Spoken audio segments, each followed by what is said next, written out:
Click backup LED light loadshedding এ দেয় 3 ঘন্টার ব্যাকআপ, কারণ এতে আছে 2000 milli ampere battery. Click backup light, লাইটের ব্যাকআপ, লাইফের ব্যাকআপ।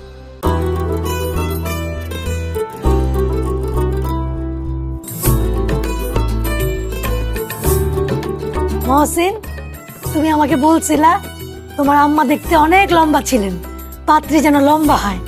তুমি বলছিলা তোমার বোনের গায়ের রং শ্যামলা ছিল, পাত্রীর গায়ের রং যেন শ্যামলা হয়। তাকাই দেখো, পাত্রী শিরিন যেমন শ্যামলা তেমনই লম্বা।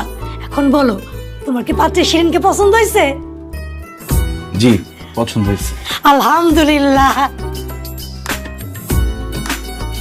আর মহসিনের কথা কি বলবো, সে দেখতে যেমন নায়কের মতো সুন্দর, মনটা তেমনই সুন্দর, একদম মন খোলা একটা মানুষ।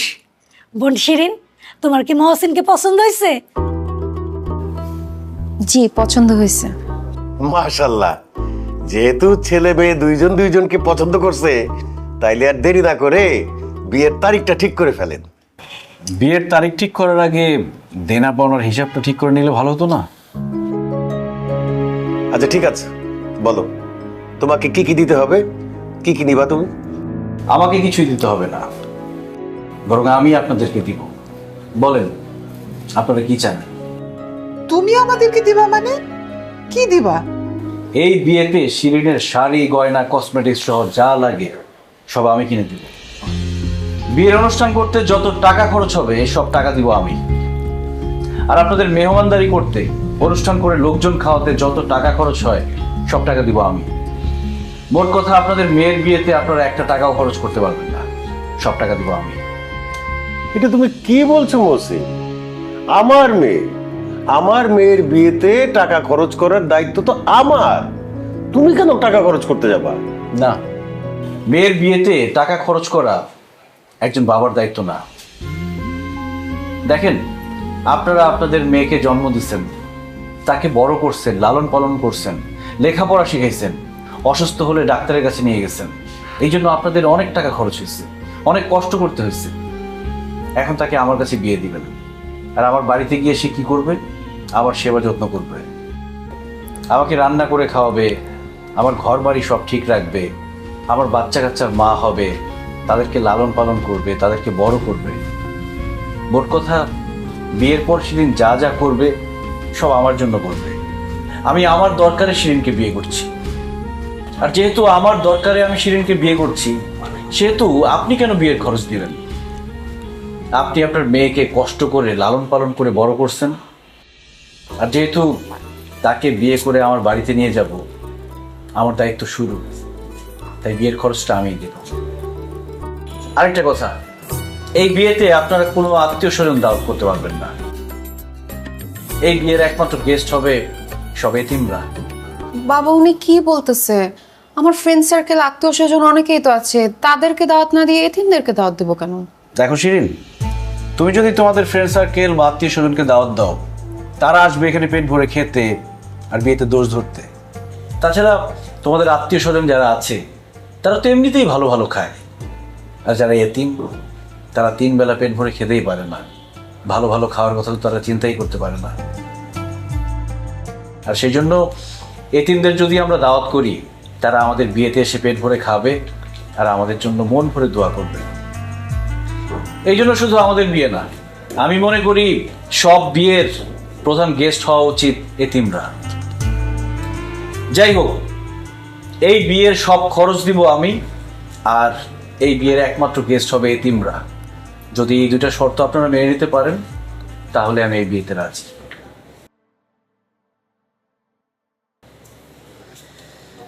বুঝতে পেরেছি, আমার শর্তে আপনারা রাজি না। ঘটক আপা, চলেন। আরে না না, তোমার কোথাও যাইতে হবে না। আমি বুঝতে পারছি তুমি অত্যন্ত ভালো ছেলে, তোমার সব শর্তে আমি রাজি। তোমার কাছেই আমার মেয়ের বিয়ে দিব। কি বাসার চাচা, বলছিলাম না মহসিনের মন খোলা, এবার প্রমাণ পেলেন তো? আসলেই আমাদের হবু জামাইয়ের মন একেবারে খোলা।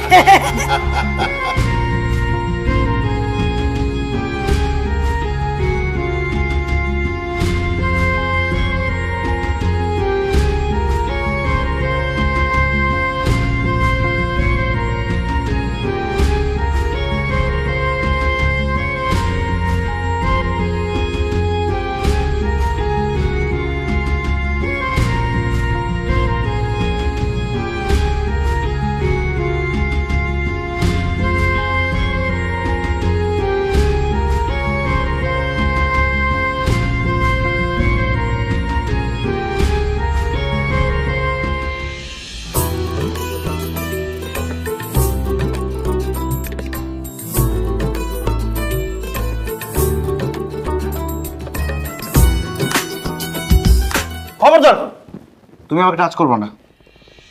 আমি তোমার স্ত্রী, আমি তোমাকে কেন টাচ করতে পারবো না? ও মাই গড, তুমি বিয়ের আগে অন্য একটা মেয়ের সাথে প্রেম করতে, তাই না? নিজের ইচ্ছে তুমি বিয়ে করো নাই, এর জন্য তুমি আমাকে টাচ করতে দিতেছো না।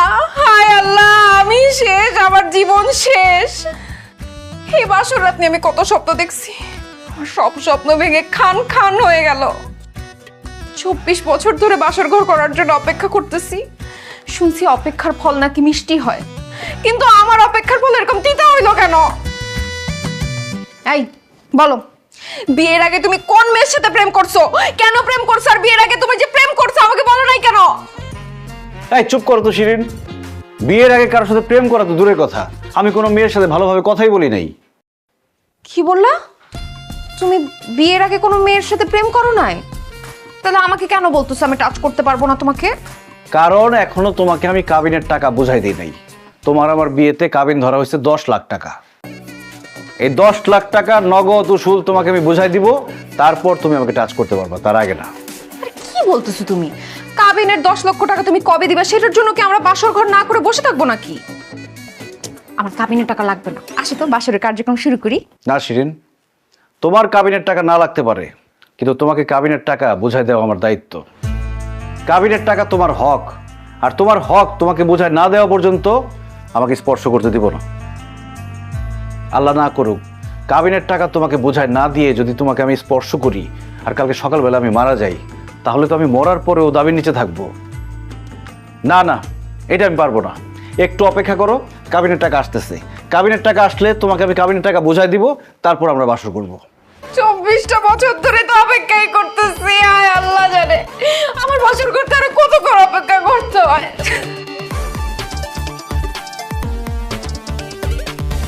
মহসিন ভাই, আরে দরজা খোলা আছে, তাড়াতাড়ি আয়।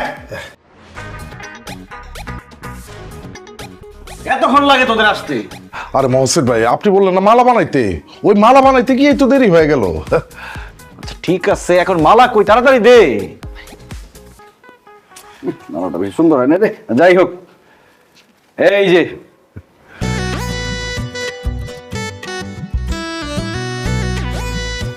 এইবার তুমি আমাকে টাচ করতে পারো। শুধু টাচ না, চাইলে আমার উপর ঝাঁপাইও পড়তে পারো। কেমনে? তোমার তারাই আছে, যা। ঠিক আছে ভাই, আসি। Best of luck. বলতে না কেন?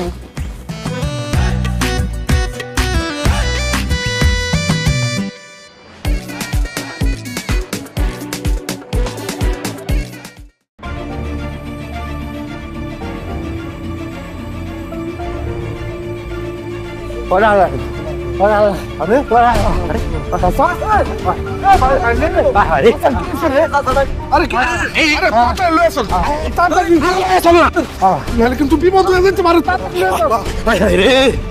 মুরব্বী মানুষ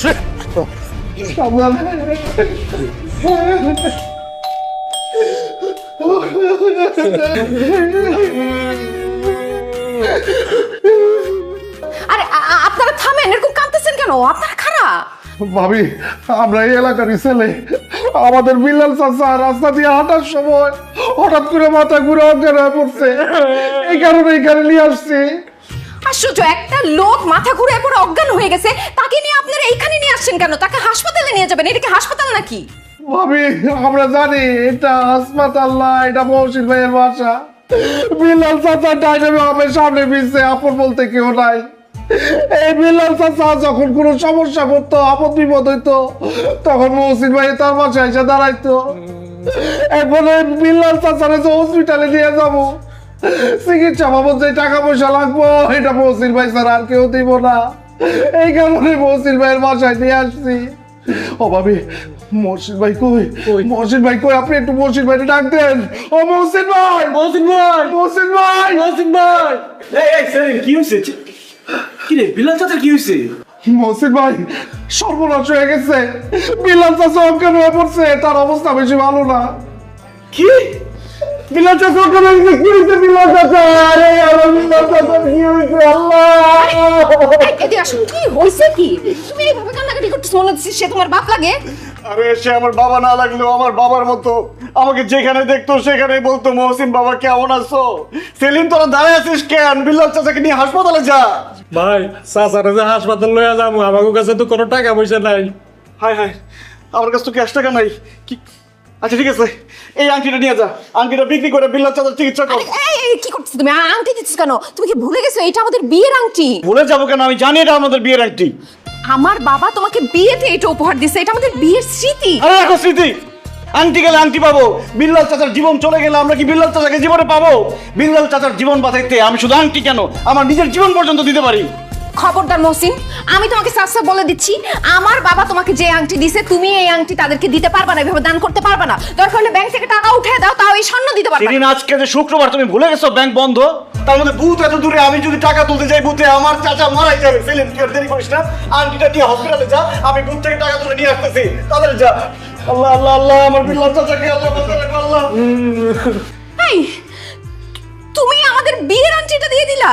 তুমি কি পাগল? আমি পাগল না শিরিন, আমি মানবতার ফেরিওয়ালা। তোমার ব্যাংকের কার্ড কোথায়? Oh my God!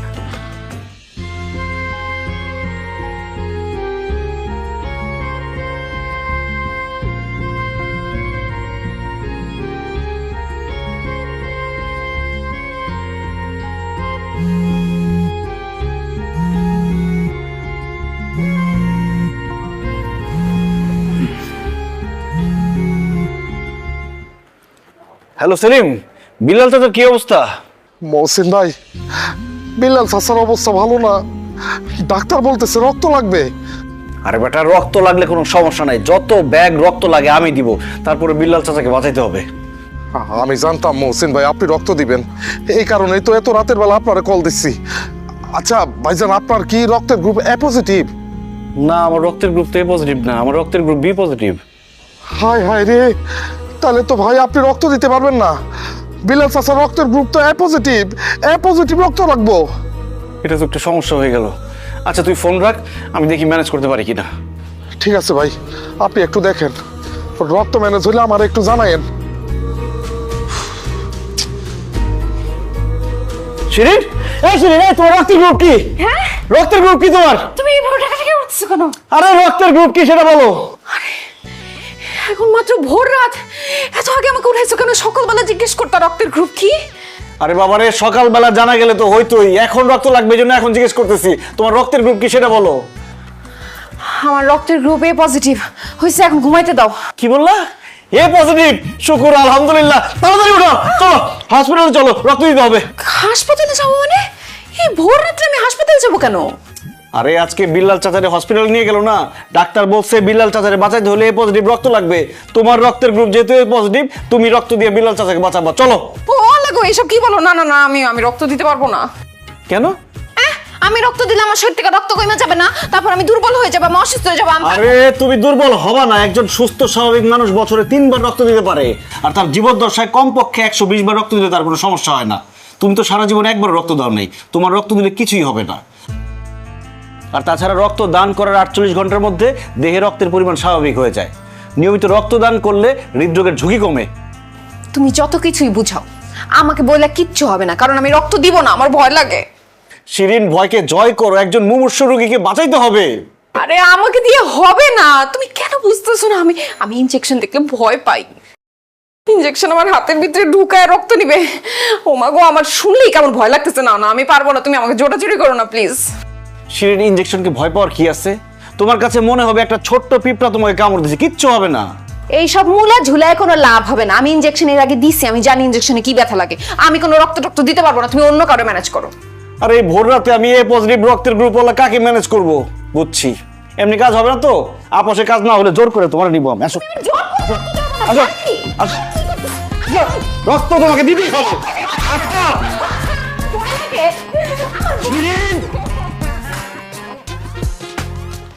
আল্লাহ, তোমার কাছে লাখো লাখো শুকরিয়া, তুমি বিল্লাল চাচারে সুস্থ করে দিছো। কি ব্যাপার শিরিন, তুমি একজন মানুষের রক্ত দিছো, রক্ত দিয়ে জীবন বাঁচাইছো, খুশিতে তোমার নাচার কথা, তুমি এরকম কাঁদতেছো কেন? জানবো না তো কি করবো? ইনজেকশন হাতের মধ্যে ঢুকায় কতগুলো রক্ত নিয়ে গেল। এখন আমার শরীরটা কেমন লাগতেছে, মাথা বনবন করতেছে, আমি হাতটা ব্যথা নাড়াইতে পারতেছি না। চাপো মামা যান।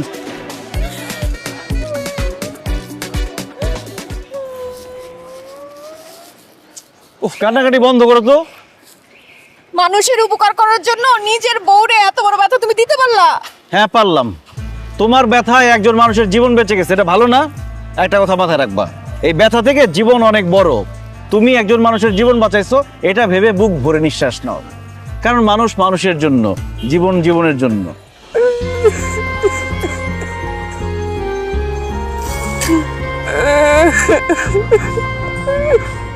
আমার তো মনে হয় জীবনের প্রথম তুমি কোনো ভালো কাজ করলা। এই এই বাবা, দাঁড়ান তো, দাঁড়ান দাঁড়ান দাঁড়ান দাঁড়ান। চিন্তা কাঁপতেছে কেন? এই কি হয়েছে, তুমি কাঁদতেছো কেন? কি নাম তোমার? আমার নাম সাব্বির। তো তুমি এরকম রাস্তায় বসে কাঁদতেছো কেন, কি হয়েছে? সামনে আমার মেট্রিক পরীক্ষা, আজকে ফর্ম ফিলাপের লাস্ট ডেট। এখনো ফর্ম ফিলাপের টাকা জোগাড় করতে পারি নাই। আমার মনে হয় পরীক্ষা দিতে পারবো না। আরে কান্নাকাটি বন্ধ করো। টাকার জোগাড় হয় নাই কেন? তোমার আব্বা আম্মাকে বলো নাই টাকার কথা? চলো।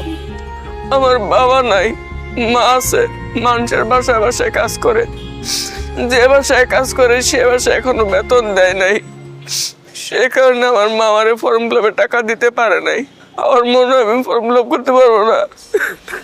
আরে আচ্ছা, তোমার ফর্ম ফিল আপ করতে কত টাকা লাগবে? 14,500 টাকার মতো। 14,500 না? কি করতেছো?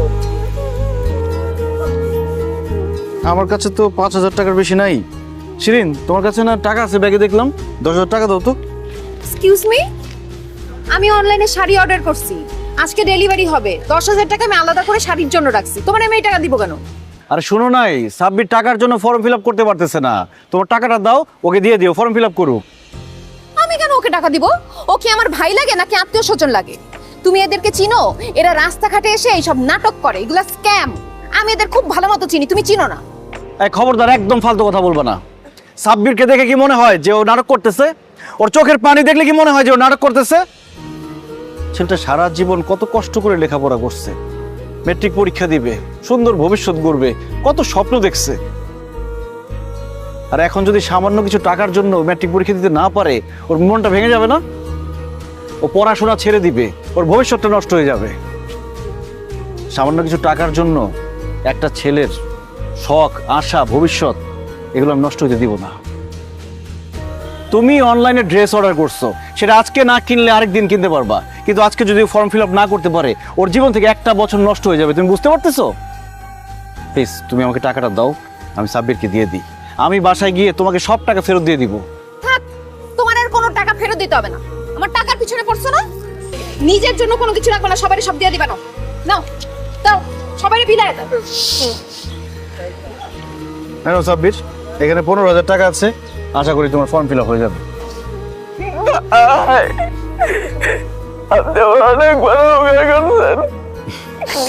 আপনার উপকার আমি জীবনে বলুন না, আমি আপনার সার্টিফিকেট হয়ে থাকবো ভাই। যাও যাও যাও, তাড়াতাড়ি স্কুলে যাও, ফর্ম ফিল আপ করতে হবে, দেরি হয়ে যাবে। আপনার নাম্বার আর ঠিকানা দেন, আমি যখন লেখাপড়া কইরা বড় অফিসার হবো তখন সব টাকা আমি আপনাকে দিয়ে দিব। আমার টাকা আমাকে ফেরত দিতে হবে না।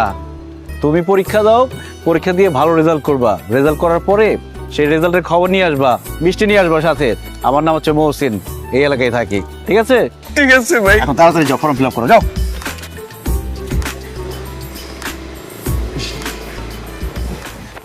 দেখছো শিরিন, অল্প কিছু টাকা পেয়ে ছেলেটা কত খুশি হয়েছে।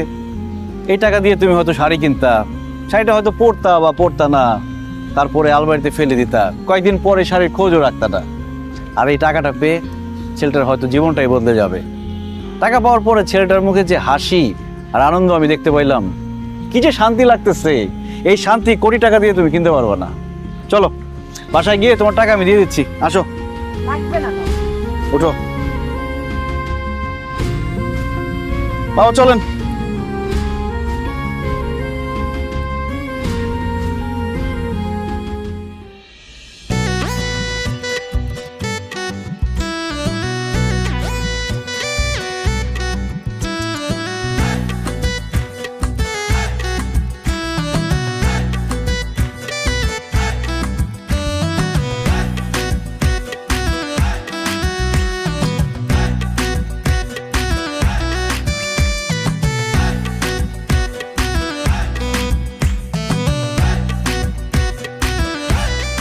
জামাই, আমার মেয়ে তোমার সাথে কি নিয়ে ঝগড়া করছে একবার খালি বলো, মাইরে আর হাড্ডি গুড্ডি গুঁড়া করে দিব। আব্বা, আপনার মেয়ে আমার সাথে কোনো কিছু নিয়ে ঝগড়া করে নাই। কি বলো জামাই, তোমার সাথে ওর ঝগড়াঝাটি হয় নাই? তাহলে যে তুমি এত তাড়াতাড়ি ফোন করে আসতে বললা, ঝগড়া যদি নাও থাকে তাহলে কি আমার মেয়ে অসুস্থ? না মা, আমি অসুস্থ না। আমাকে ঠিকঠাক মতো দেখো, আমি একদম সুস্থ আছি। তাই তো, আসলেই তো, তোরা তো দেখে মনে হইতেছে তুই একদম ফিট আছিস, কোনো অসুখ নাই। জামাই, কথা বলো না কেন? তাহলে তুমি আমাদেরকে এত তাড়াতাড়ি কেন আসতে বলছো? আপনাদেরকে তাড়াতাড়ি আসতে বলছি কারণ আব্বা আম্মা আপনাদের দুজনের জন্যই সারপ্রাইজ আছে। তাই নাকি? কি সারপ্রাইজ জামাই? আপনারা একটু সরে আসেন, দেখাচ্ছি।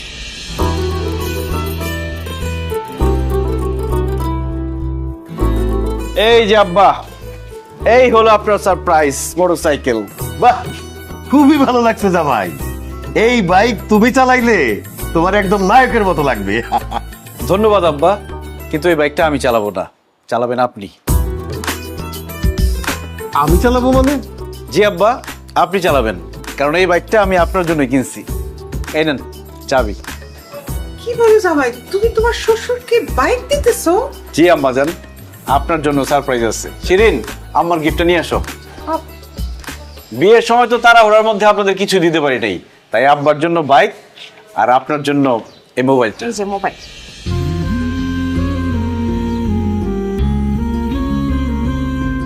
জামাই, তুমি কিন্তু আমার সবার সামনে ছোট করতেছো। তুমি আমার মেয়ে জামাই, কোথায় আমরা তোমার মোটরসাইকেল দিব, মোবাইল দিব, তা না উল্টা তুমি আমাদেরকে মোটরসাইকেল দিতেছো, মোবাইল দিতেছো, কারণটা কি? আব্বা, আপনার বাসা থেকে অফিস অনেক দূরে, আর আপনি প্রত্যেকদিন বাসে করে অফিসে যান, আপনার তো অনেক কষ্ট হয়। আর শিরিনের কাছ থেকে শুনছি আপনি বাইক চালাতে পারেন, তাই আপনার একটা বাইক গিফট করলাম। এখন থেকে কষ্ট করে বাসে আর অফিসে যাইতে হবে না, এখন থেকে অফিসে যাবেন বাইকে করে। আর আম্মা, আপনার মেয়েটা আপনার কত আদরের, তার বিয়ে হয়ে গেছে, আপনার কাছ থেকে কত দূরে দূরে থাকে। আপনার শিরিনরে দেখতে মন চাইবে, কথা বলতে মন চাইবে, যখনই দেখতে মন চাইবে, কথা বলতে মন চাইবে, ভিডিও কল দিবেন, দেখবেন, কথা বলবেন। এই জন্য আপনার একটা দামি মোবাইল কিনে দিলাম। মহসিন ভাই, আপনি কি মানুষ না অন্য কিছু কোন তো? হ্যাঁ, আরে কয়দিন আগে আমি আমার শ্বশুরের কাছ থেকে মোবাইল, টিভি, ফ্রিজ নিলাম, আর উল্টা আপনি আপনার শ্বশুরে এগুলো দিতেছেন, ঘটনা কি কোন তো? নমন ভাই, দেখেন, আজকে যদি আমার আব্বা বেঁচে থাকতো আমি কি ওনাকে দিতাম না? আজকে যদি আমার আম্মা বেঁচে থাকতো আমি কি আমার আম্মাকে দিতাম না? আমাদের সমস্যা কি জানেন? আমরা শ্বশুর শাশুড়িকে কখনো নিজের বাবা মা মনে করি না, শ্বশুর শাশুড়িকে সবসময় বউয়ের বাবা মা মনে করি। আমরা ভাবি আমরা জামাই, শ্বশুর শাশুড়ি সবসময় শুধু আমাদেরকে দিবে আর দিবে। কেন রে ভাই? একজন শ্বশুর শাশুড়ির সব থেকে বড় যে সম্পদ তার মেয়ে, তাকেই তো আমাকে দিয়ে দিচ্ছে, আর কি চাই? এই জন্য জামাইয়ের উচিত শ্বশুর শাশুড়িকে নিজের বাবা মায়ের মতো দেখা, এবং বাবা মাকে কিছু দিলে সমানভাবে শ্বশুর শাশুড়িকেও দেওয়া উচিত। বাবা মাকে খুশি রাখা যেমন একজন ছেলের দায়িত্ব, তেমনি শ্বশুর শাশুড়িকে খুশি রাখা তার মেয়ের জামাইয়ের দায়িত্ব। আর তাহলেই সে সত্যিকারের মানুষ। আব্বা, আম্মা, আমার কাছে টাকা পয়সা, স্বর্ণ গয়না এগুলো মূল্যবান না, আমার কাছে মূল্যবান হচ্ছে দোয়া আর ভালোবাসা। তাই আমি আপনাদের কাছে টাকা পয়সা, স্বর্ণ গয়না এগুলো কিছুই চাই না, আমি চাই সবসময় আপনাদের দোয়া আর ভালোবাসা। মহসিন ভাই, আমি আপনার কথা শুনে বুঝতে পারছি, আমি আমার শ্বশুরের কাছ থেকে যে মোবাইল, টেলিভিশন, ফ্রিজ এগুলো নিছি, আমি আসলে কাজটা ঠিক করিনি। আর আমার শ্বশুর এখন বেকার, আসলে বলতে গেলে তার হাতে কোনো কাজ নাই, মানে শুধুমাত্র আমার জোরাজুরিতেই অনেক কষ্ট করে এগুলো উনি ম্যানেজ করে দিছেন। আমি আপনার কথা দিতেছি, আজকের দিনের মধ্যেই যা যা আনছি আমি সব কিছু আমার শ্বশুরে ফেরত দেব। তাই আপনি যদি কিছু মনে না করেন ভাই, আমি একটা কথা বলতে পারি? আরে এই যে আপনার যে উপহার দেওয়া মোটরসাইকেলটা সহ আপনার শ্বশুর শাশুড়ির সাথে আপনার সাথে আমি একটা ছবি তুলতে পারি? ছবি তুলবেন কেন? এই ছবিটা আমি ফেসবুকে পোস্ট করব, আর ক্যাপশনে লিখব যে সকল জামাইরাই শুধু শ্বশুরদের কাছ থেকে নেয় না, কিছু কিছু জামাই আছে যারা শ্বশুরদেরকে দেয়ও। আমার এই পোস্ট দেখে যেসব জামাইরা শ্বশুরদের কাছ থেকে শুধু নেয়, তারা একটু হলেও বুঝবে যে তারা এই কাজটা ঠিক করছে না। ঠিক আছে তোলেন। জি আব্বা আসেন, আম্মা আসেন, আর আপনিও আসেন, সেলফি তোলেন।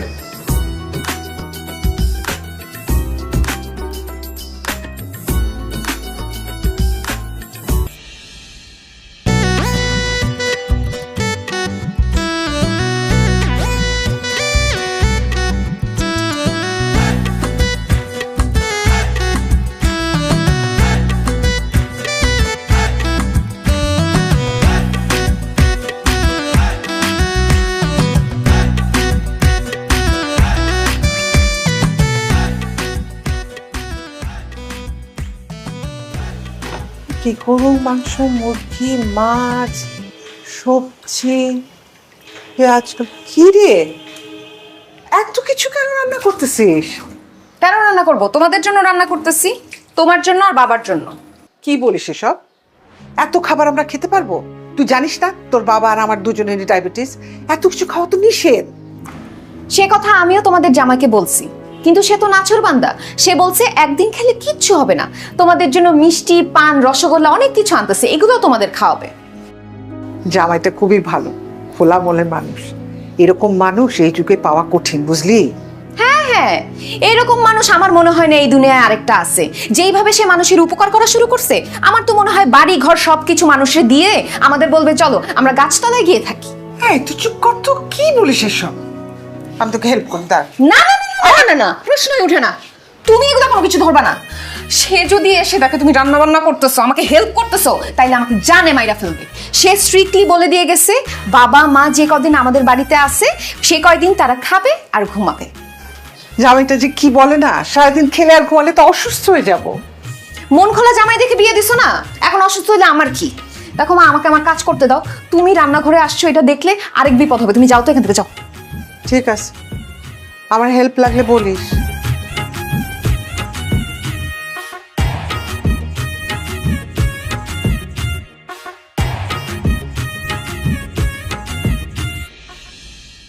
কি করা যাবে এখন? জানি না, বুঝতেছি।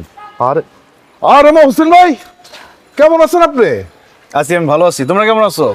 ভাই, যে এলাকায় আপনার মতো পরোপকারী দিল খোলা মানুষ আছে, সে এলাকায় আমরা ভালো না থাকতে পারি? আমরা ভালো আছি, শুধু ভালো না, অনেক ভালো আছি। ভাইজান, আপনার সাথে দেখা হয়ে ভালো হইল। আমরা তো আপনারই খুঁজতেছিলাম। তো তোমরা আমার কেন খুঁজতেছিলা? ভাই, আমাকে ক্লাবের মধ্যে একটা ক্যারাম বোর্ড কিনবো আর 2-3 বান্ডিল টাস কিনবো। আর আমাকে ক্লাবের ফ্যানটাও নষ্ট হয়ে গেছে, একটা ফ্যান কিনবো।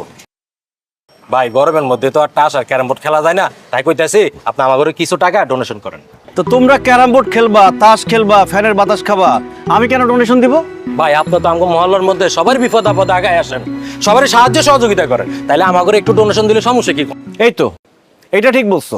কেউ বিপদে পড়লে আমি তার সাহায্য করার চেষ্টা করি, কিন্তু ফালতু কাজে এই মহসিন একটা টাকা খরচ করে না। তোমরা সারাদিন ক্যারাম বোর্ড খেলো, স্কুল কলেজ ফাঁকি দিয়া পোলা পাই নাই সেখানে ক্যারাম বোর্ড খেলে, আর তাস খেলার নামে যে জোয়ার আসর বসাও, এই খবর আমার কাছে নাই মনে করছো? সব জানি আমি। শোনো, এখনো সময় আছে, এইসব বাদ দাও। এই মহল্লার মধ্যে ক্লাব না, পারলে একটা লাইব্রেরি দাও, সেখানে বই থাকবে, মানুষজন এসে বই পড়বে, জ্ঞান অর্জন করবে। আর যদি লাইব্রেরিটা করতে পারো, তোমরা এসে আমার কাছে ডোনেশন চাইতে হবে না, আমি নিজে গিয়ে তোমাদের ডোনেশন দিব। ভাই, আপনি তো একটা ভালো বুদ্ধি দিচ্ছেন। ঠিক আছে ভাই, ক্লাব বাদ, আমরা মহল্লার মধ্যে একটা লাইব্রেরি দিব। ঠিক আছে, ভেরি গুড। ভাই, এবার আসেন, আমাদেরকে চা খাওয়াবে। চলো। কেন আমি তোমাদের চা খাওয়াবো কেন? তোমাদের হাত আছে, পা আছে, সুস্থ সবল মানুষ। তোমরা চা ভিক্ষা করো কেন? কাজ করতে পারো না? কাজ করবা, টাকা কামাই করবা, সেই টাকা দিয়ে চা খাবা। ভাই, এটা আপনি কি কইলেন? আপনি মানুষের এত উপকার করেন, অথচ আমাকে এক কাপ চা খাওয়াইতে পারবেন না? আমি মানুষের বিপদে তারে সাহায্য করি, ফাও কাজে একটা টাকা খরচ করি না। যাও, কিছু ফালতু আলাপ নিয়ে আমার সামনে আর আসবো না।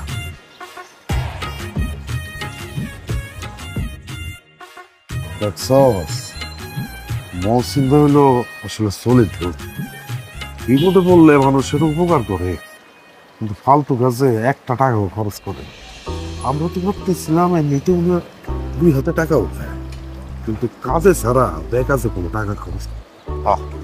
ক্লিক সিলিং ফ্যান, বিভিন্ন মডেলের কত ডিজাইন। এতে আছে ইউনিক ডিজাইনের অ্যালুমিনিয়াম ব্লেড, তাই বাতাস ছড়ায় প্রতিটি কোণায়। ক্লিক ফ্যান, প্রশান্তির হাওয়া ছড়িয়ে যাবে সবখানে। শোনো মমিন মুসলমান, করি আমি নিবেদন, এ দুনিয়া ফানা হবে, কিছুই রবে না। ভাই গো একটু ভিক্ষা দিয়া যান। শোনো মমিন মুসলমান, করি আমি নিবেদন, ভাই গো 2 টাকা দিয়া যান। আল্লাহ গো আল্লাহ, আপনার জন্য অনেক দোয়া করি গো ভাই রে। শোনো মমিন মুসলমান, করি আমি নিবেদন, দুনিয়া ফানা হবে, কিছুই রবে না। শোনো মমিন মুসলমান, করি আমি নিবেদন, এ দুনিয়া ফানা হবে। বাবা গো কত টাকা ভিক্ষা দিয়ে দাও।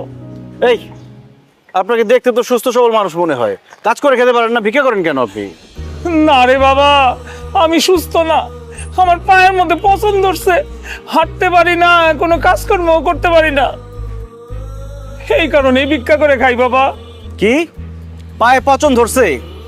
পায়ে যদি সত্যি সত্যি পচন ধরে তাইলে ভিক্ষা তো দিবই, দরকার হইলে আপনার চিকিৎসার দায়িত্ব আমি নিব।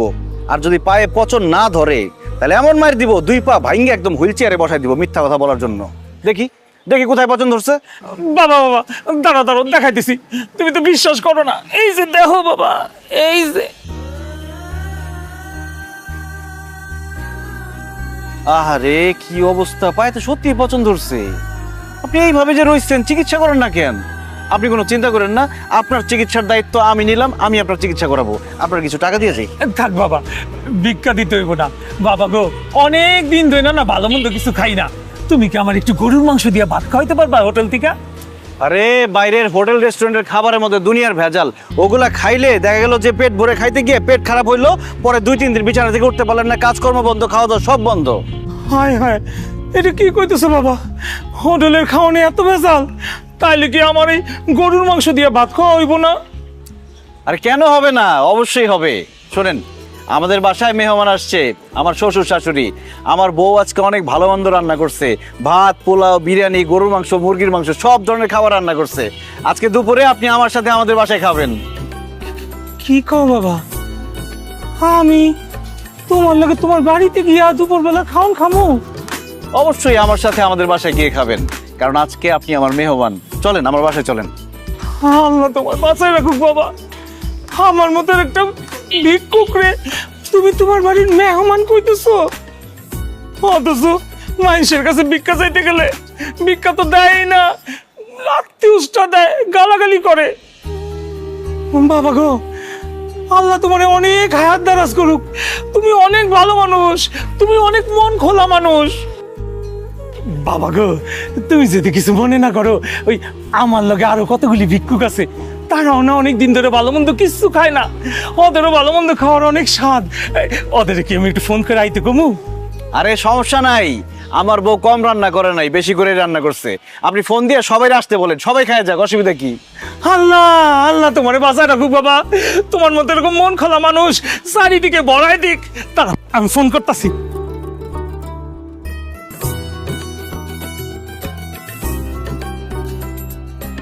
হ্যালো, ও জামাল, আরে একটা মন খোলা বাপজানের সাথে দেখা হয়েছে, খুবই ভালো মনের মানুষ। আমগো আজকে দুপুরবেলা হ্যাঁ বীজের বাড়িতে নিয়ে খাওয়াইবো। তোরা সব কটা মিলে আয়া পড়। কি কইলি? আলেয়ার মা? না না, আলেয়ার মারে আনন্দের দরকার নেই, আলেয়ার বাপরে নিয়ে আয়। হ নিয়ে আয়, নিয়ে সবাই নিয়ে আয়, ওই যে 4 নম্বর সেক্টর আছে না, ওই মাথায় আয়, আমি ওখানে তার জন্য দাঁড়াইতেছি। চলেন চলেন চলেন। শোনেন, খাওয়া দাওয়া শেষ করে আমি আপনার ডাক্তার দেখাবো। এই যে পায়ের মধ্যে যেটা নিয়ে ঘুরতেছেন, এটা তো ভালো না, যে কোনো সময় পা ক্ষতি হইতে পারে। মারে এখন দিস না, জামাই আসুক একসাথে খাই। আরে একসাথেই তো খাবো, জাস্ট বেড়ে রাখতেছো, চলে আসবে। বাবা তোমাকে কি অবস্থা, খাওয়া দাওয়া শুরু হয়ে গেছে নাকি? আরে না, এই তো জামাই বাবাজি চলে আসছে, বসো জামাই বাবা, আমরা একসাথে বসে খাই। আরে একসাথে বসে খাওয়ার মজাই আলাদা। একদম ঠিক বলছেন আব্বা, সবাই মিলে একসাথে বসে খাওয়ার মজাই আলাদা। এই জন্য আমি সাথে করে মেহমান নিয়ে আসছি। কি বলো, মেহমান নিয়ে আসছো? কে মেহমান? আরে নিশ্চয়ই তোর ছোট খালার খালুকে নিয়ে আসছে। বাবাজি তাহলে তাদের বাইরে দাঁড় করে রাখছো কেন, ভেতরে আসতে বলো। জি আচ্ছা আম্মা, এই কই আপনারা, আসেন সবাই। আমার আল্লাহ নবীজির নাম দিলে বারাসায়, আমার আল্লাহ নবীজির আল্লাহ গো কত খাও। এই চুপ করেন। এই তুমি না বললো মেহমান আসছে, এরা তো সব ফকির মিসকিন। আরে এই ফকির মিসকিন তো আজকে আমাদের মেহমান, আমাদের সাথে একসাথে বসে খাবে। একদম ফালতু কথা বলবা না। এই ফকির মিসকিন আবার মেহমান হয় কিভাবে? শিরিন, মাথা ঠান্ডা করতো তুই। জামি বাবাজি, ফকির মিসকিন কত বাসার ভিতরে নিয়ে আসছো? আব্বা, বাসায় মানুষ মেহমান কেন নিয়ে আসে? খাওয়ার জন্য। তারা আমাদের বাসায় খাওয়ার জন্যই আসছে। জানো শিরিন, ওনারা অনেক দিন ধরে গরুর মাংস দিয়ে ভাত খায় না। তুমি তো আজকে গরুর মাংস, খাসির মাংস আর কত কিছু রান্না করছো। তাড়াতাড়ি দাও, ভাইরা পেট ভরে খাক। তারা এইসব খাবে বললেই হইল। এই খাবারগুলো আমি আমার বাবা মার জন্য রান্না করছি, তারা এগুলা খাবে। এইসব ফকির মিসকিনকে আমি এত কষ্ট করে রান্না করা খাওয়া খাইতে পারবো না। এই আপনারা বেরোন তো, বেরোন। বাবাজি, আমরা কি সত্যি সত্যি চলে যাবো? এত মজার মজার খাওন, কি সুন্দর গ্রান বাইরেছে, আমার তো যাইতে মন চাইতেছে না। আপনারা কোথাও যাবেন না, আপনারা আমার সাথে বসে খাবেন। শিরিন, আমি বলতেছি সবাইকে খাবার বেড়ে দাও, সবাই আমাদের সাথে বসে খাবে। আরে কি বলে জামাই, এই ফকির মিসকিন আমাদের সাথে বসে খাবে কেন? আমাদের খাওয়া শেষ হলে যেটা থাকবে সেটা ওরা খাবে। আম্মা, তারা ফকির মিসকিন, রাস্তার কুকুর বিড়াল না যে আমাদের বেঁচে যাওয়া খাবার তারা খাবে। আমরা তো 3 বেলা পেট ভরে খাই, ওনারা 3 বেলা পেট ভরে খাইতেও পারে না। এই জন্য আজকে আমার সামনে বসে পেট ভরে ওনারা খাবে আর মন ভরে আমার জন্য দোয়া করবে। মহসিন, আমার কোনো দোয়া লাগবে না। তুমি ওনাদেরকে বাসা থেকে বাইর করো তো, আমার বিরক্ত লাগতেছে ওনাদেরকে দেখে। শিরিন, দোয়া যে কত মূল্যবান সেটা মরার পরে বুঝবা। তুমি মরে গেলে তোমার সাথে টাকা পয়সা, ধন সম্পত্তি, খাওয়া, অহংকার কিছুই যাবে না, যাবে শুধু এই দোয়াটা। সেই জন্য তোমার দোয়া নাও লাগতে পারে, কিন্তু আমার দোয়া লাগবে। ভাইরা, আপনারা হাতটা ধুয়ে আসেন, সুন্দর করে আমার সাথে বসে খাবেন। জামাই বাবাজি, এইবার কিন্তু তুমি বাড়াবাড়ি করতেছো। এইসব ফকির মিসকিনের সাথে বসে আমি কোনোদিনই খাবার খাবো না। আমিও খাবো। আপনাদের যদি তাদের সাথে বসে খেতে এতই সমস্যা হয়, আপনারা বেডরুমে চলে যান। শিরিন, আব্বা আমাকে বেডরুমে খাবার দাও, আর ওনারা আমার মেহমান, ওনারা ডাইনিং রুমে বসেই খাবে। কি বলতেছো তুমি? আমার আব্বা আম্মা বেডরুমে গিয়ে খাবে, আর ফকির মিসকিনগুলো ডাইনিং টেবিলে বসে খাবে? মহসিন, তোমার কাছে কি আমার আব্বা আম্মার থেকে এই ফকির মিসকিনগুলো বড়? কি বলো শিরিন, আব্বা আম্মার চেয়ে ফকির মিসকিন আমার কাছে বড় হবে কেন? তবে এই মুহূর্তে আব্বা আম্মাও আমার বাড়ির মেহমান, আর ওনারাও আমার বাড়ির মেহমান। তাই সবাই আমার চোখে সমান। আর আমি মহসিন বেঁচে থাকতে এই ফকির ভাইরা পেট ভরে খাইতে পারবে না, এটা হইতে পারবে না। বুঝতে পারছি ভাইরা আমার, আপনাদেরকে কেউ খাবার দিবে না, নিজেদের খাবার নিজেদের নিতে হবে। পছন্দ মতো খান। নেন।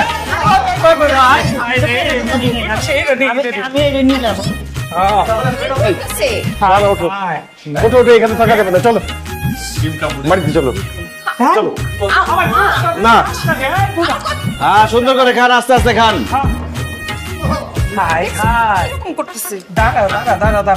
পেট ভরে খান, পেট ভরে খান। এই, আপনি একটা পোলাও নেন।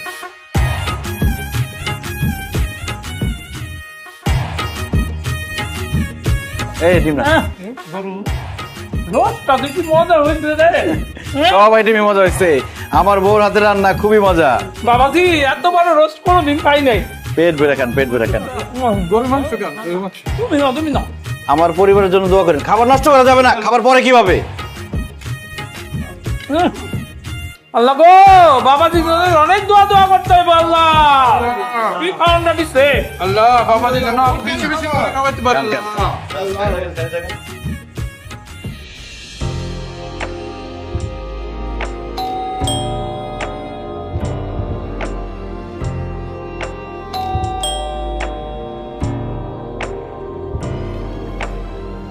আরে হারুন চাচা, আসসালামু আলাইকুম। ওয়ালাইকুম আসসালাম। বাবা মহসিন, কেমন আছো তুমি? আলহামদুলিল্লাহ, ভালো আছি। তো চাচা, হঠাৎ কি মনে করে আমার বাসায়? আসেন, ভিতরে আসেন। না না, আজকে যাব না, আমি আসছি তোমার একটু দাওয়াত দেওয়ার জন্য। দাওয়াত দিতে? কিসের দাওয়াত চাচা? আমার ছোট মেয়ে শিউলি, ওই যে অসুস্থ হয়ে হাসপাতালে ভর্তি হয়েছিল, তুমি যে ডাক্তারের সব খরচ দিচ্ছিলা, রক্ত দিয়ে তুমি ওর জীবন বাঁচাইছিলা, ওর কথা কি তোমার মনে আছে? হ্যাঁ হ্যাঁ, মনে আছে। শিউলি এখন কেমন আছে চাচা? খুব ভালো আছে বাবা, ওর বিয়ে ঠিক করছি আগামী শুক্রবার। তুমি হলো ওই বিয়েতে আমার প্রধান মেহমান, তুমি আর বৌমা অবশ্যই আসবা। নসিবে থাকলে 4টা ডাইল ভাত খাইবা, আমার মায়ের একটু দোয়া করে যাবা। চাচা কি যে বলেন না, শিউলির বিয়ে আর আমি আসবো না? আমি অবশ্যই আসবো। না না মহসিন, তুমি একা এলে কিন্তু হইব না, বৌমারের সাথে করে নিয়ে আইবা। ঠিক আছে চাচা, আপনার বৌমাকে সাথে করে নিয়ে আসবো। বাইরে দাঁড়িয়ে আছেন কেন? আসেন, ভিতরে আসেন। না না বাবাজি, এখন আর ভিতরে যাবো না, আর কয়েকজনের দাওয়াত দিতে হবো তো, আমি এখন যাই। ঠিক আছে, আসসালামু আলাইকুম। ওয়ালাইকুম আসসালাম।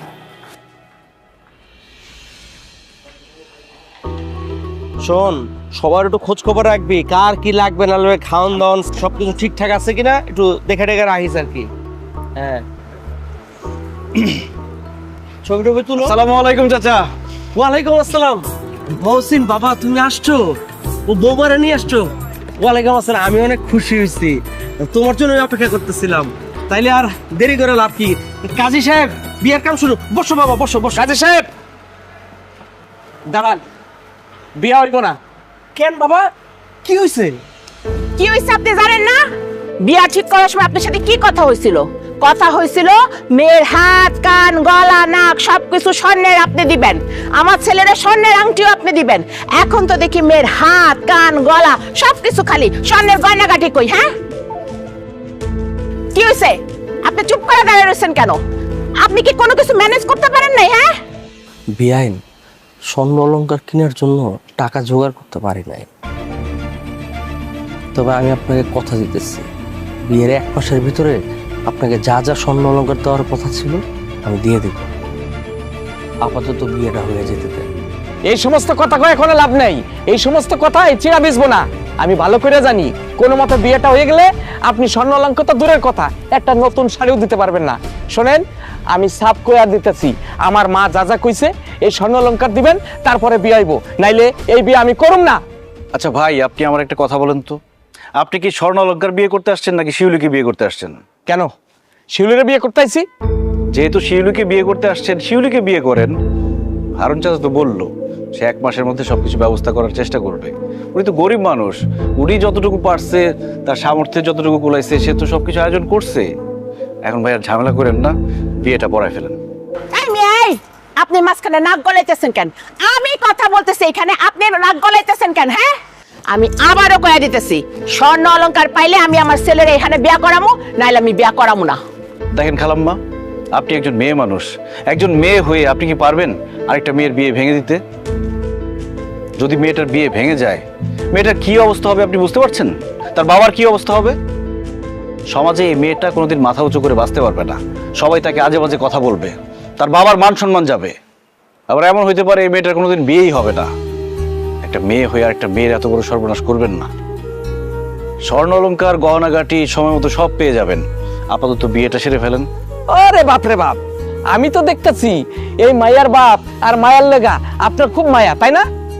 এতই যখন আপনার মায়া, তাইলে ওই স্বর্ণ অলংকার আমরা যেটা চাইতাছি সেটা আপনি দিয়ে দেন, তাইলে তো ঝামেলা মিটে যায়। আব্বা, আমি এই বিয়ে করব না, তুমি এই বিয়ে বাদ দিয়ে দাও। স্বর্ণ অলংকারের জন্য একটা মানুষ তোমাকে এই ভরা মজলিসে অপমান করবে, এটা আমি সহ্য করতে পারতেছি না। আমার এই বিয়ে লাগবে না, তুমি এই বিয়ে বন্ধ করো। মা, তুমি একটা ফকিন্নির মায়ের লগে আমার বিয়ে ঠিক করছো। এই ফকিন্নি স্বর্ণ অলংকার তো দূরের কথা, একটা কানা করিও দিতে পারবো না। একদম ঠিক কথা বলছস, আমার আরো খোঁজ খবর নিয়ে এই বিয়ে ঠিক করা উচিত ছিল। চল এখান থেকে, চল চলো।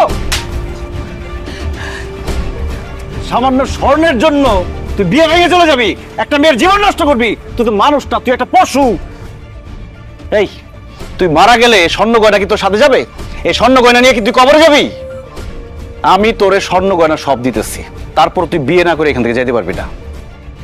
শিরিন, তোমার স্বর্ণ গয়না সব খুলে দাও তো। কি বলতেছো? আমার স্বর্ণ গয়না খুলে দিব কেন? তোমার এই গায়ের গয়নাগুলো আমি ফকিনের বাচ্চারে দিব, কারণ এই ফকিনের বাচ্চায় গয়না ছাড়া বিয়ে করবে না। আমি মহসিন বাইচা থাকতে আমার সামনে গয়নাগাটির জন্য একটা মেয়ের বিয়ে ভেঙে যাবে, এটা আমি হইতে দিব না। দাও, তোমার গয়নাগাটি খুলে দাও। অসম্ভব, আমার গয়নাগাটি আমি খুলে দিতে পারবো না। একদম ফালতু কথা বলবো না, যেটা করতে বলছি সেটা করো, তাহলে খুব খারাপ হবে কিন্তু।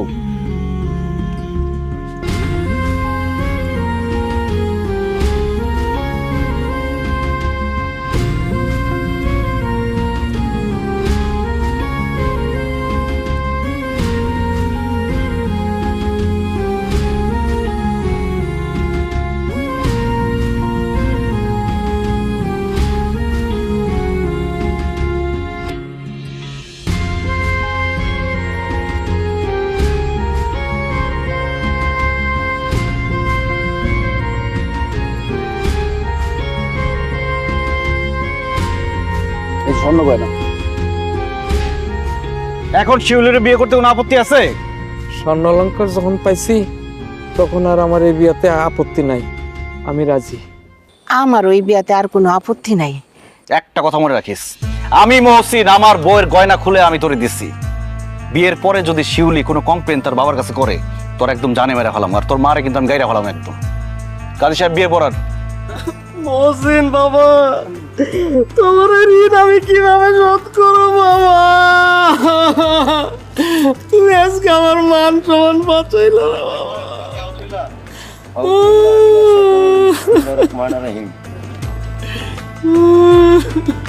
বলো বাবা, কবুল। কবুল।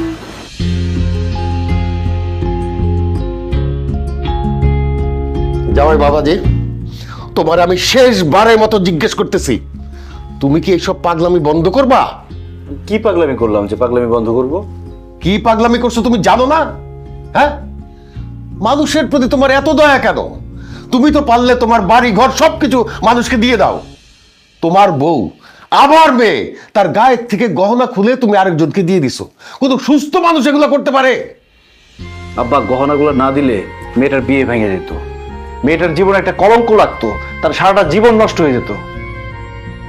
মেয়েটার বাবার মান সম্মান যাইতো, দুঃখ কষ্টে মেয়েটার বাবা মারা যেতে পারতো, এমনকি মেয়েটা আত্মহত্যাও করতে পারতো।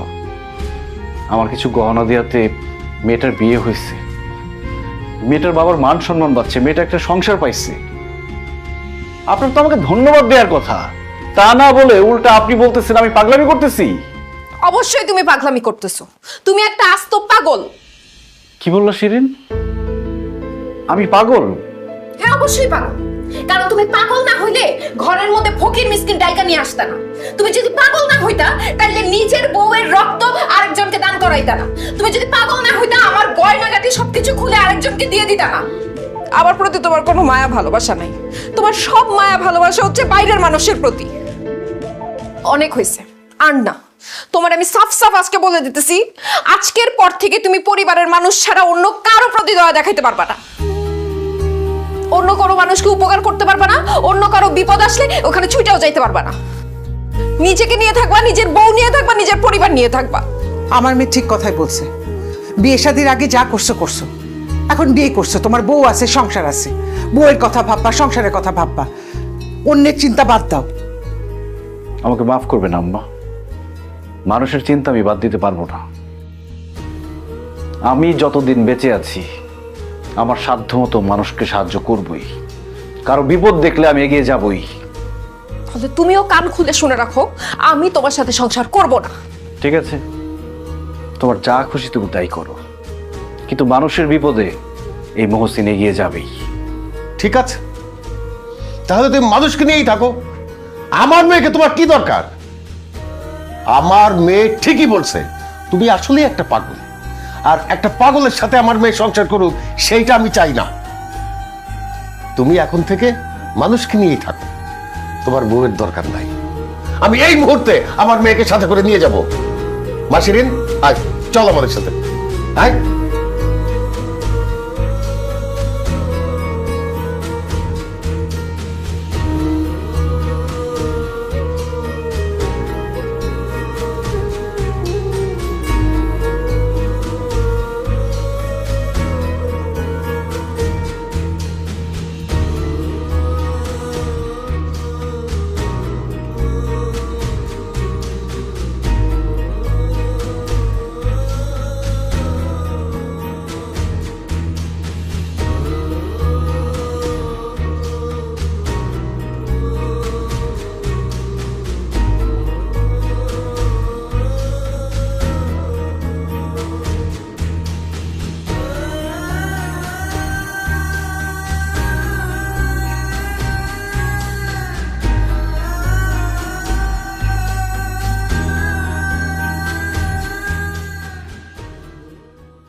একদম কথা কই, একদম কলা ফালা কই দিলাম। চুপ!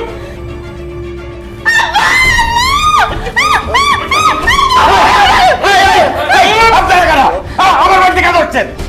আমরা ঢাকায় খবরদার একটা কথা কবি না, কথা কইলে একদম জানে বেরালাম। আমাদের ছেড়ে দাও বাবা, আমাদের কোনো ক্ষতি করো না, আল্লাহর দোহাই লাগে। ঠিক আছে, কোনো ক্ষতি করবো না। বাসার আলমারির চাবি দেন, তাড়াতাড়ি দেন। টাকা পয়সা স্বর্ণ গয়না সব লয় আমরা যাবো গা। আপনাকে কোনো ক্ষতি করবো না, চাবি দেন। বাবারে, আমার শাশুড়ি আমার গয়নাগুলো দিছে, ওইগুলা নিও না বাবা, আল্লাহর দোহাই লাগে, ওইগুলা নিও না। একদম চুপ কর, যা কইছি তাড়াতাড়ি কর। আলমারির চাবি যদি না দেস তোদের ঘাট থাকবে, এমন কোপ দিব কল্লা থাকবে না। চাবি দিয়ে দাও, চাবি দিয়ে দাও, চাবি দিয়ে দাও।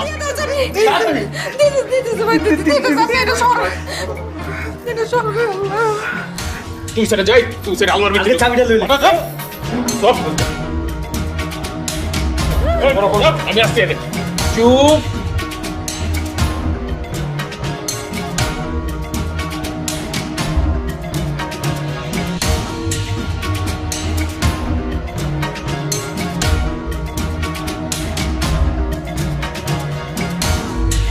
তাড়াতাড়ি কর, তাড়াতাড়ি কর।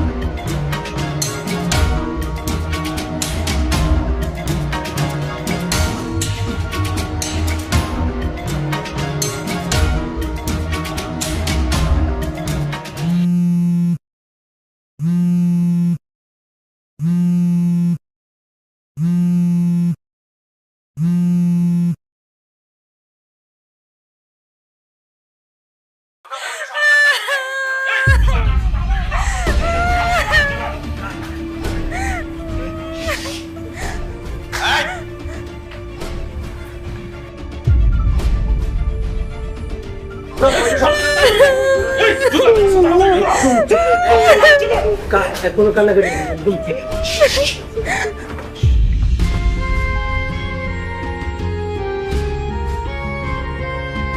বাবা বলছি, দেখো বাড়িতে ডাকাত পড়ছে, আমাদেরকে বাঁচাও বাবা, বাঁচাও।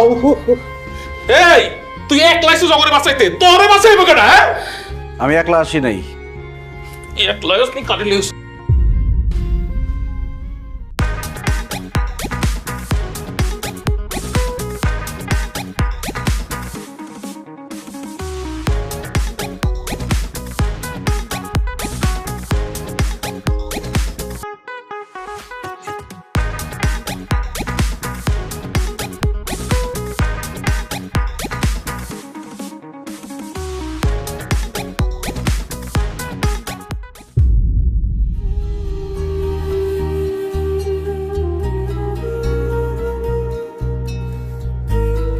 আব্বা আম্মা, এখন বুঝতে পারতেছেন বিপদে মানুষের পাশে দাঁড়ানো, মানুষের উপকার করা কতটা গুরুত্বপূর্ণ? আজকে যদি এই মানুষগুলো আপনাদের বিপদে আপনাদের পাশে এসে না দাঁড়াইতো, তাহলে ডাকাতেরা সারা জীবন আপনি যে কষ্ট করে উপার্জন করছেন, যা আয় করছেন, সব কিছু নিয়ে যেত। এমনকি যাওয়ার আগে আপনাদের তিনজনকে এখানে মেরে ফেলতে পারত। শুধু এই মানুষগুলো আপনাদের পাশে এসে দাঁড়াইছে বলে আপনারা প্রাণে বেঁচে গেছেন। আপনাদের অর্থ সম্পদ সহি সালামতে আছে।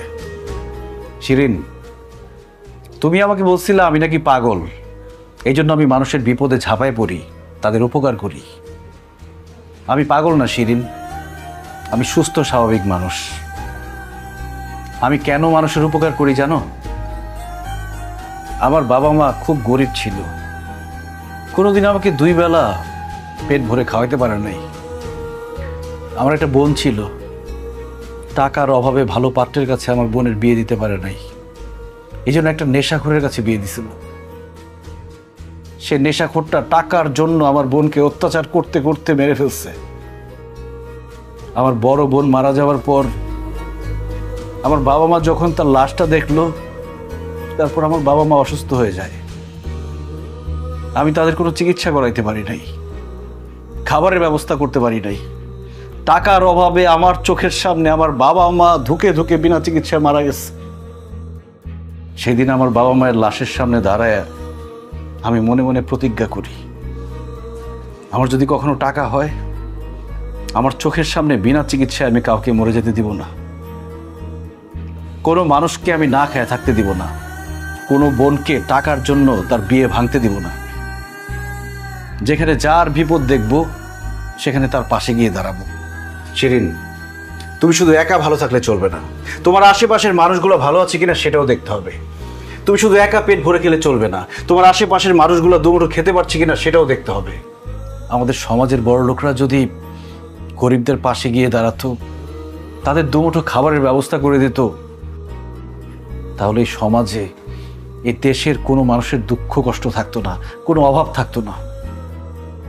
না খেয়ে একটা মানুষও মারা যেত না, বিনা চিকিৎসায় কেউ মারা যেত না। দেশের মধ্যে চুরি, ডাকাতি, ছিনতাইকারী সহ সব ধরনের অপরাধ কমে যেত। কারণ মানুষ জন্ম থেকে চোর, ডাকাত, ছিনতাইকারী হয়ে জন্মায় না। তার অভাব, তার পরিস্থিতি তাকে চোর বানায়, ডাকাত বানায়।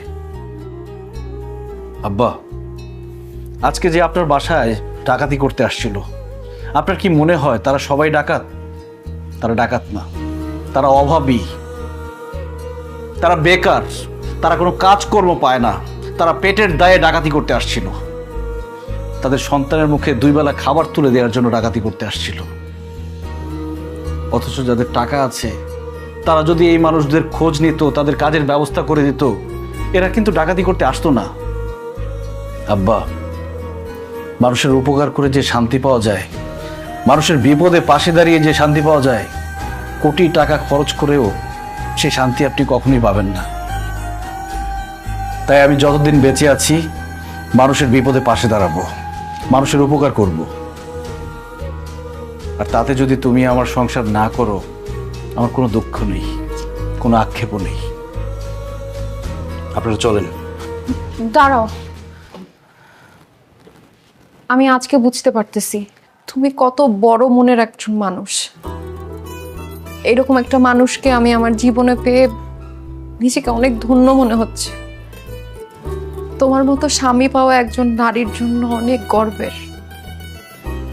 তুমি যেভাবে মানুষের উপকার করতেছো, সেইভাবে সারা জীবন মানুষের বিপদে তাদের পাশে গিয়ে দাঁড়াবা।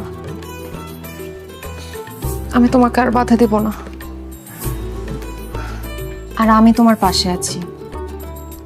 আজকের পর থেকে তোমার সাথে আমিও মানুষের বিপদে গিয়ে দাঁড়াবো, তাদের উপকার করার চেষ্টা করব। আমাকে তুমি মাফ করে দাও। আমি তোমার এই হাতটা ধরে সারাটা জীবন তোমার সাথে বাঁচতে চাই। জামাই বাবাজি, তুমি আমারও চোখ খুলে দিছো। এখন থেকে আমি তোমার সাথে সারা জীবন মানুষের বিপদে আপদে পাশে থাকার চেষ্টা করব। আমার সাধ্য অনুযায়ী মানুষের উপকার করার চেষ্টা করব। আমি তোমার কথা দিতেছি। ধন্যবাদ আব্বা। বাবা, আমার অনেক বড় ভুল হয়ে গেছে। আমি না বুঝে তোমার অনেক খারাপ খারাপ কথা বলছি। আমারে মাফ করে দিও। তুমি এত মহৎ কাজ করতেছো, তুমি মহান একজন মানুষ, এটা আমি আগে বুঝতে পারিনি। আম্মা, আপনাদের কারোর প্রতি আমার কোনো রাগ অভিমান নাই। তবে যদি পারেন যার যার জায়গা থেকে সবাই মানুষের উপকার করবেন। একটা কথা কি, click backup LED light loadshedding এ দেয় 3 ঘন্টার ব্যাকআপ, কারণ এতে আছে 2000 milliampere battery. Click backup light, লাইটের ব্যাকআপ, লাইফের ব্যাকআপ। একা ভালো থাকার মধ্যে, সুখে থাকার মধ্যে কোনো বাহাদুরি নেই, বরং সবাই মিলে ভালো থাকাই আসল সুখ। এই জন্যই তো কবি বলেছেন, সকলের তরে সকলে আমরা।